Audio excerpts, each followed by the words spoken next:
Okay, well, let me turn back to Mark Lynn now.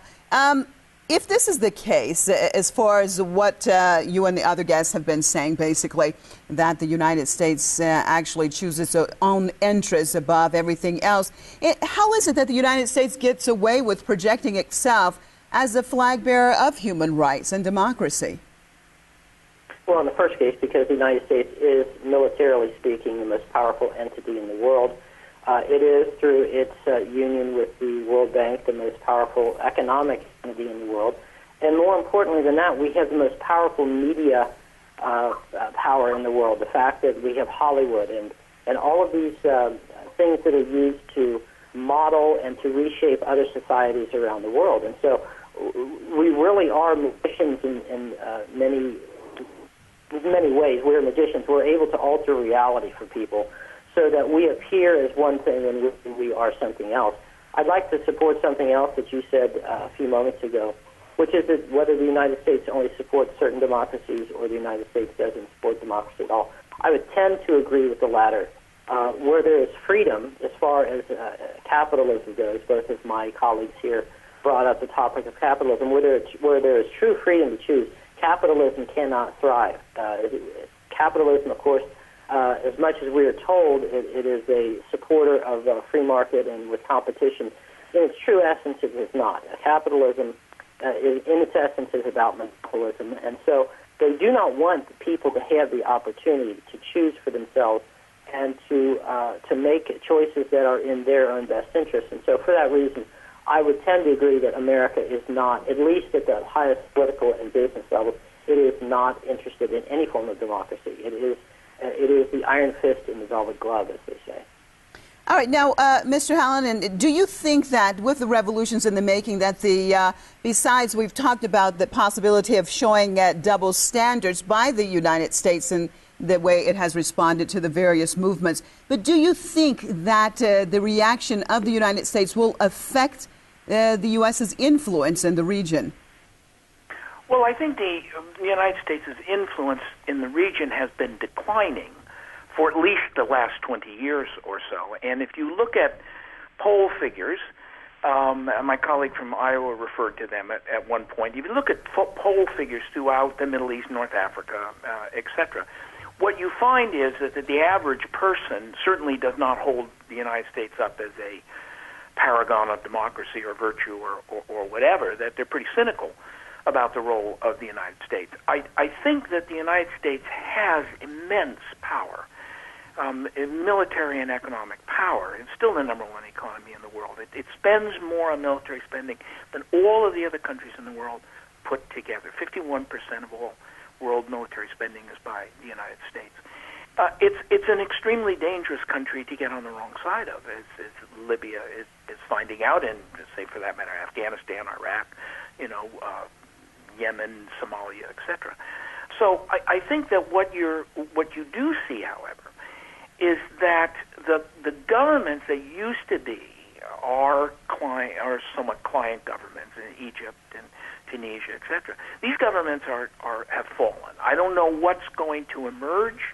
I don't know what the final end game is going to be. Alexis de Tocqueville once said that the hardest thing in the world is to figure out what the ending of life and novels are. Those are the hardest things to write. I don't know what the end is going to be, but I don't think the world is going to be the same. I think the United States is losing more and more influence, which doesn't make it any less dangerous as its ability to project power both economically and militarily. I think this is going to be a dangerous era. I think this next decade is going to be very dangerous. And I think that we in the United States are going to have to talk about what our priorities really ought to be in terms of both foreign and domestic policy, and those things are closely related. Now, when you say you believe that we're entering a dangerous era, can you expand on that? What exactly do you mean? Well, for instance, one of the things that happened right after the bombing of Libya was that the North Koreans held a press conference in which they said, "We told you so. See, you got rid of nuclear weapons, and look what happened. You got bombed. Nobody's bombing us because we have nuclear weapons." One of the things, one of the kind of ripples that's going to spread out from the bombing of Libya is that small countries all over the world are going to say, well, the only way you can hold these people off is if you get nuclear weapons, which means that you've essentially torpedoed the Nuclear Non-Proliferation Treaty. In the next 10 years, I think you're going to see that treaty very, very badly dented. Ask yourself, 10 years from now, if we have 6 or 7 other countries or more that are now developing or have developed nuclear weapons, is this a safer world? Well, no, it's a much more infinitely dangerous world. And that's the kind of blowback that you get from an unthinking, well, not unthinking, but a policy like attacking Libya. Okay. All right. Well, let me get Mr. Rees back in on this now. Since the overthrow of the regimes in Tunisia and Egypt, do you think that Washington will now go along with the will of the people, at least in these two countries? Or do you think that they will be continuing to be involved in trying to influence the future direction of these two governments? I think they're already trying to influence them. Remember that they do have leverage. I mean, a couple of $1 billion goes to the Egyptian military. So, they do have power, and that economic power is often used to threaten countries that if they don't follow their wishes, then they will suffer. And indeed, at the end of the day, that leads to sanctions, and they try to, apply their economic power to punish countries that don't follow their views, even if those views are democratic. So yes, I mean, my understanding from Egypt is even the deal which was referred to earlier, made between Hamas and Fatah, that there was a great deal of diplomatic pressure put on the Egyptian military in order to prevent that happening.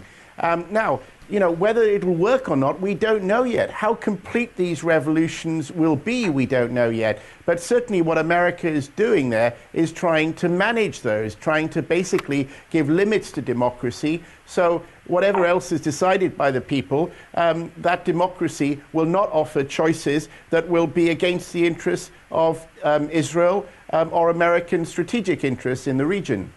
Okay, now, Mark Lynn, as we're witnessing the formation of are we witnessing actually the formation of a new Middle East? And if so, what type of relations do you foresee this new Middle East having with Washington?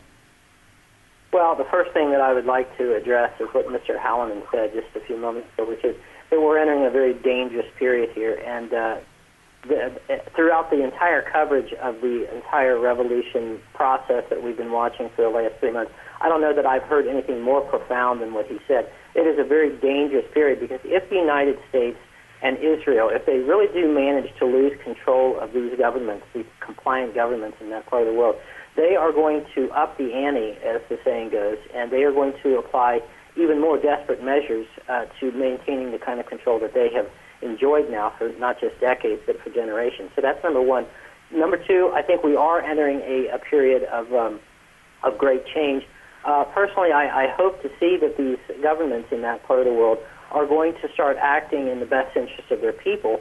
And, of course, that means getting rid of these very bad relationships that they have had now with Washington and with Tel Aviv for a long time. This is all about exploitation. This is about projecting Israel's foreign policy in the region. And we know, based upon the history of the last 60 years, that this is not good, not only for the region, but for the entire world. The entire world now finds itself in complete upheaval because of one tiny little country's ability to influence the military and political machinery of the United States. So, yes, we are entering a very dangerous, stormy season, as it were, with everything that is going on. And we have to keep in mind that the United States and Israel, they are playing for keeps, and I do think that there's no depth that they will not sink to. And anybody who has any questions about that should ask the Japanese about what happened in 1945. Okay, and Phil Rees, where do you see this all going at this point in time? And of course, we all know that no one knows 100% exactly what's going to happen. But with the scenarios that have been set up, we know what's going on in Yemen and Libya and Bahrain.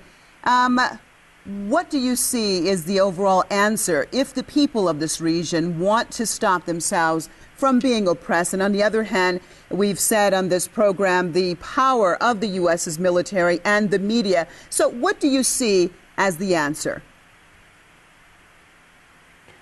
I think the people of this region have to continue their protests. I think that the Islamic awakening is very much in its early days.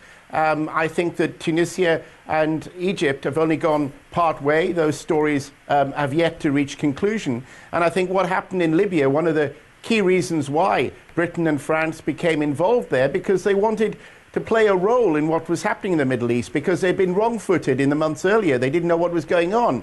Now they've got their fingers firmly there. And of course, when it comes to Bahrain, Yemen, there's been a definite attempt to prevent popular will being exercised in those countries.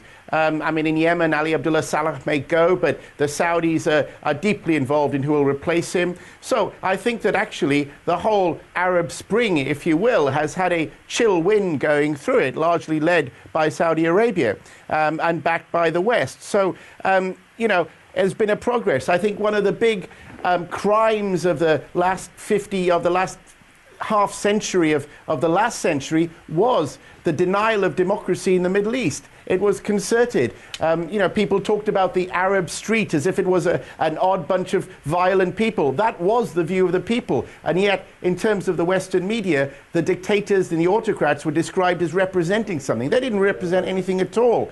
But at the moment, all right, we are only at the beginning, in my view. I think there is so much more that needs to happen. Okay, and on that note, I'd like to thank all my guests for this program. TV reporter and director Phil Reese from London, co-founder of Crescent and Cross Solidarity Movement Mark Glenn via Skype from Idaho, and columnist in Foreign Policy in Focus, Mr. Con Hallinan from Berkeley, California. Thank you all for being with us, and thank you, viewers, for staying with us as we took a close-up look at one of today's top stories. Join us same time, same place tomorrow.